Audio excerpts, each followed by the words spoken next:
Hey guys, how's it going? Hope you're doing well. My name is Crown, and today I'm going to read you some very interesting stories that I hope that you're gonna love. And now, without further ado, let's go!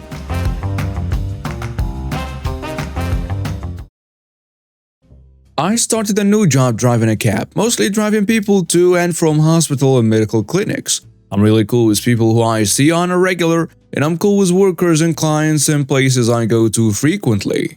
I go to the hospital to pick up what could be a decent fare for me. As soon as I pulled up and the lady came out, she took one look at me and immediately started complaining very loudly.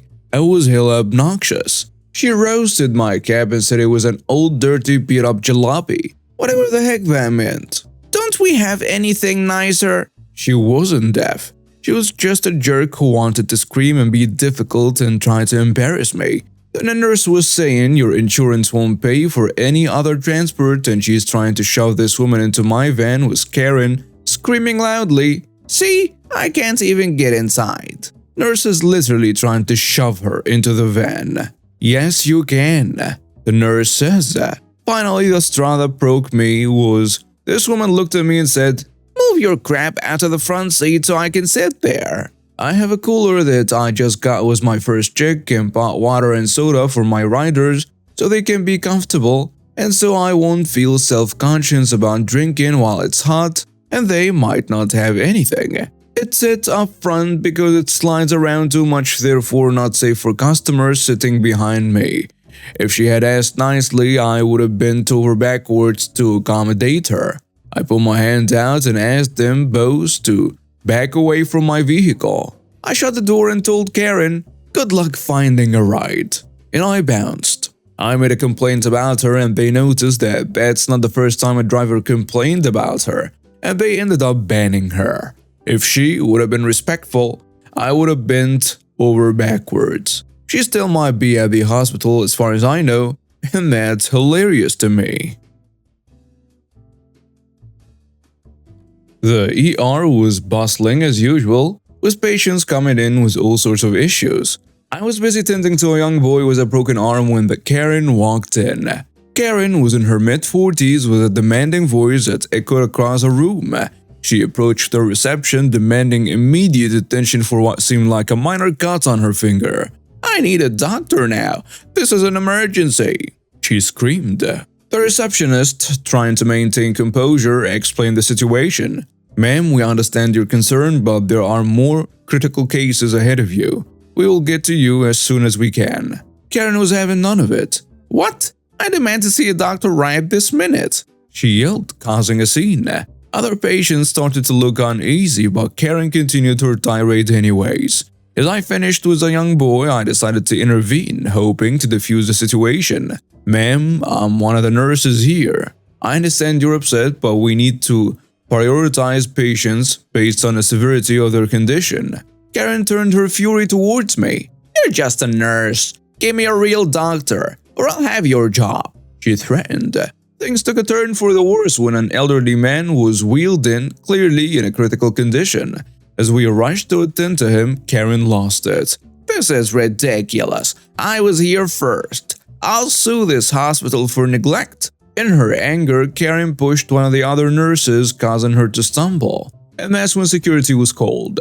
Karen, however, was not backing down. She started throwing things around, creating chaos in the ER. Security tried to restrain her, but she slapped one of the guards and kicked another. It was a complete meltdown. The other patients were terrified and the staff was struggling to keep the situation under control. "Let me go, you can't do this to me. I have rights." Karen screamed as she was being restrained.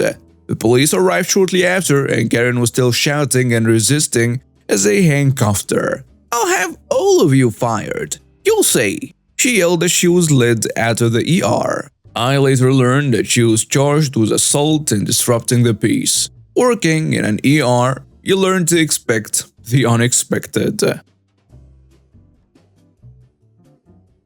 So my friend and I were in our second year of college together and were roommates. We were both transfers and going into senior year and had been renting an apartment for the past year.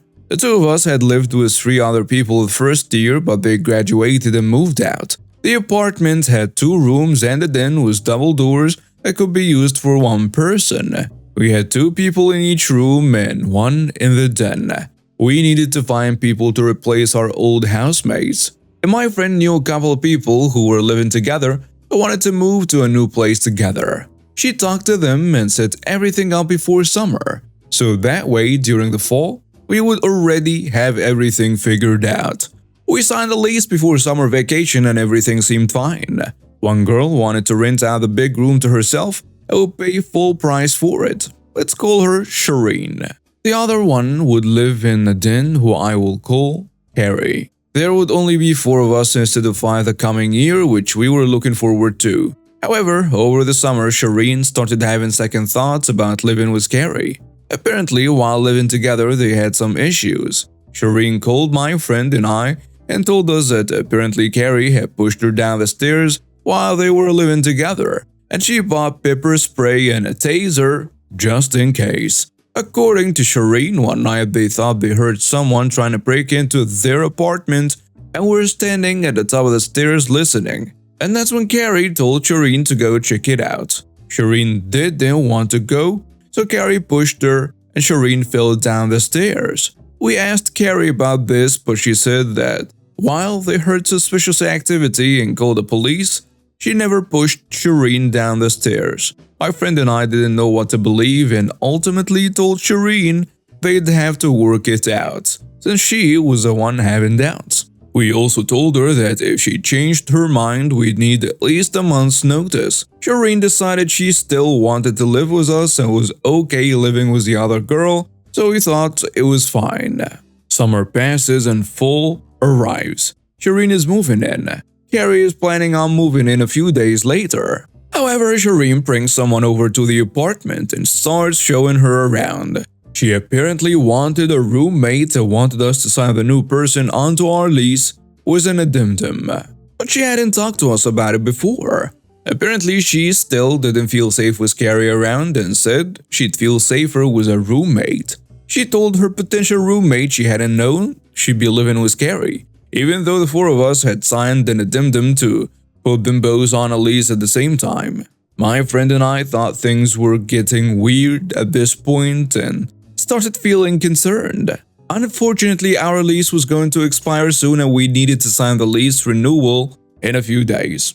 And we couldn't get an addendum to sign the new person on until we signed the lease renewal. My friend and I had let Shireen and Carrie know this in advance and they had agreed beforehand to sign it.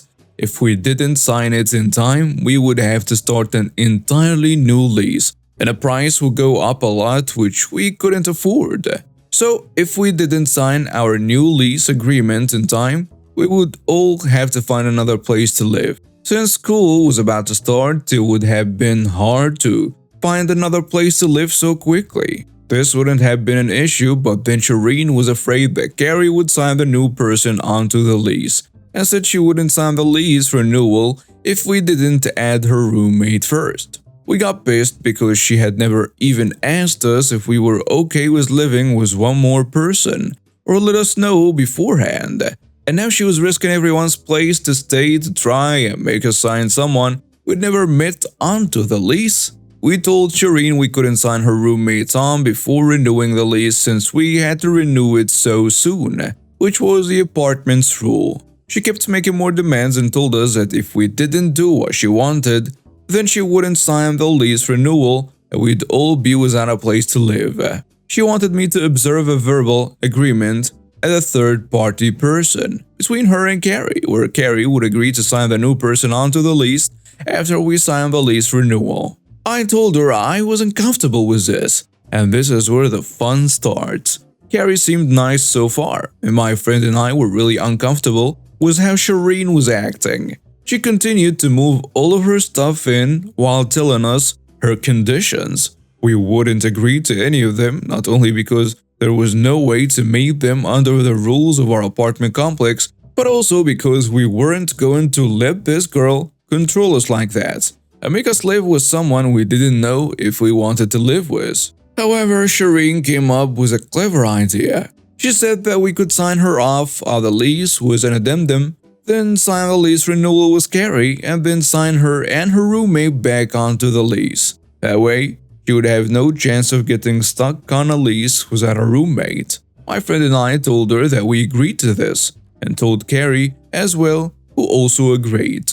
My friend and I went to the office to let them know, so they wrote the addendum to take Shireen off of the lease. Everyone in the apartment had to sign it in order for it to be valid. My friend, Carrie, and I signed it. I waited for Shireen to sign it after telling her it was ready. She went downstairs and signed herself off of the lease. After this, she came back and my friend and I informed her that we wouldn't be signing her back onto the lease. She got really upset. She told us that if we didn't want to live with her, she would have signed herself off anyways, but we didn't believe her. She started crying and told us that she had just finished setting up her desk, but we didn't care. She had threatened 3 other people's security and place to live, as well as her potential roommates. She went outside and slammed the door. My friend and I were relieved it was over and that we wouldn't be losing our apartment. We just needed to find someone to take her place. Shireen came back in with a smug look on her face and told me she had her mom on the phone and her mom wanted to talk to one of us. I took the phone and put it on speaker while my friend listened. Carrie went to her space and closed the door. When I answered the phone, Shireen's mom went off on me. She called me a jerk and told me to go to hell. I stayed calm and told her that I stood by the decision we made. She told me to go to hell several more times and she told me Shireen had nowhere to go and I didn't give a rat's crap. I told her that she was right. I didn't. Her mom told me to go to hell one more time and she hung up. I gave the phone back to Shireen, who seemed surprised that I wasn't intimidated. She whispered sorry as I gave her phone back to her. Then she went to her room to take her stuff apart and start packing. Since we paid the lease in advance for our place as per the apartment's rules, Shireen had paid to stay until the end of the month. So we let her stay until then. This gave her about 5 days to figure something else out. She made it as difficult as possible, but eventually left. Pretty sure I didn't see her on campus or anything after that, so that was the last time I saw her. The best part is that the girl who was going to be Shireen's roommate still needed a place to stay, so we signed her onto the lease and helped her find a roommate. It was actually a fairly lengthy battle, but in the end, we won our apartment back. Word of advice, don't sign people onto your lease months in advance, even if they will pay for their room while they are not there. People can make a lot of changes in a few months, and if they don't know you, they won't care about screwing you over. I, 26 female, have a pretty close group of friends. We have this one girl in our group, Sadie, 27 female, and she has a disability that is mostly manageable through medication. Despite this, Sadie has a bit of a habit of forgetting to take her pills right before we do something she isn't interested in doing. This time, it was on a group trip we've been planning for over a year.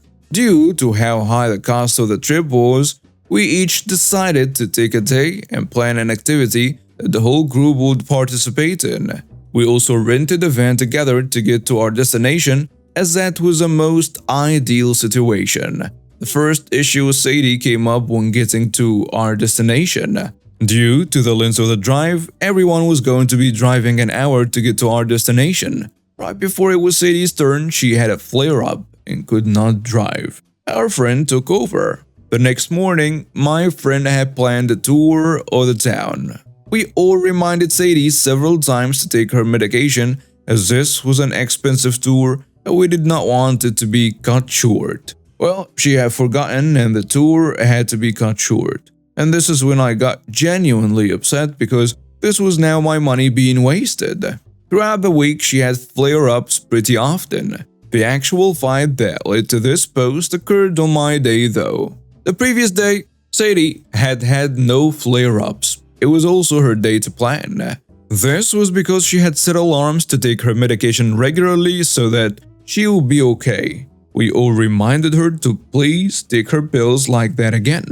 I decided to take all my friends on a trail ride on horses, as the trails in this town are known for being absolutely beautiful. We paid extra for a basics lesson prior to the trailer. In the basics lesson, we were all paired off based on experience and performance in a small arena that they had. I was paired with Sadie. Well, 1/4 of the way through the trail, she started having a flare-up. I told her that I would not be turning around as this was expensive and that I was truly looking forward to this. She begged me to turn around, and finally the ranger told us that I had to turn around with her as she was my partner. In the car, I told her that she knew how important this was to me and that she just should have taken the pills. She told me that I was being ableist and that I didn't know what the pills did to her. We got into a huge argument in which I said, if your disability cannot take being a good friend, then maybe you shouldn't come on these trips anyway. While I agree that it was harsh, I didn't think I was in the wrong considering that she had cost us so much money over the years for simply not wanting to do something. My other friends agree that Sadie is inconvenient at times, but that I should have been more sensitive to her condition. I'm honestly torn on whether to apologize or not. And now with some comments on the post. Someone saying, the words could have been chosen better, but I understand where the anger is coming from. I also have a health condition that can flare up, and while I'm not sure what's up with Sadie, if she doesn't want to take her meds, then she knows she needs to stay home. She was able to keep on top of them for her day, but no one else's, and just happens to flare up before her turn to drive. Were there any other flares on a drive, or just when it was her turn? Either way, maybe you could apologize for how you worded it, but not about being angry with her for what she did. Another commenter adds, Sadie has repeatedly refused to take responsibility for her disability by not taking her medication. This invariably makes her ill, and she knows that. Therefore, she becomes a liability to her friends. She is in fact a disloyal friend. You were not at all out of line for being upset with her when she wanted to cut the trip short. It would be better if she didn't come on these trips, as long as she doesn't want to manage her disability. I don't know what her disability is or how her medicine would affect her negatively, but surely these flare-ups do not do her any good either. A third commenter goes with, as someone who is also disabled and unable to do certain things, I would just not go as to not hold the group back. I think it's still in that she let it slip, that it's not that she forgets, but you don't know what the pills do to her. That right there. She doesn't like one of the side effects, but isn't being honest about it until pressed. A fourth commenter seals it with, everybody's a jerk. Sadie should not agree to outings that she knows she probably can do without taking medication she doesn't want to take. But your friend's group seems to be choosing activities based on what Sadie can do on her best days, and that's not working.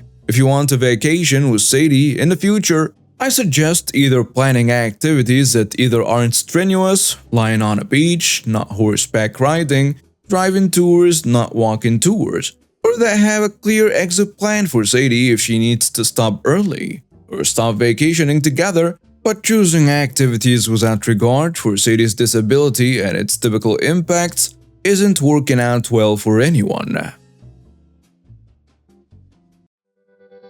And now we have reached the end of today's stories. Thank you for watching and see you next time.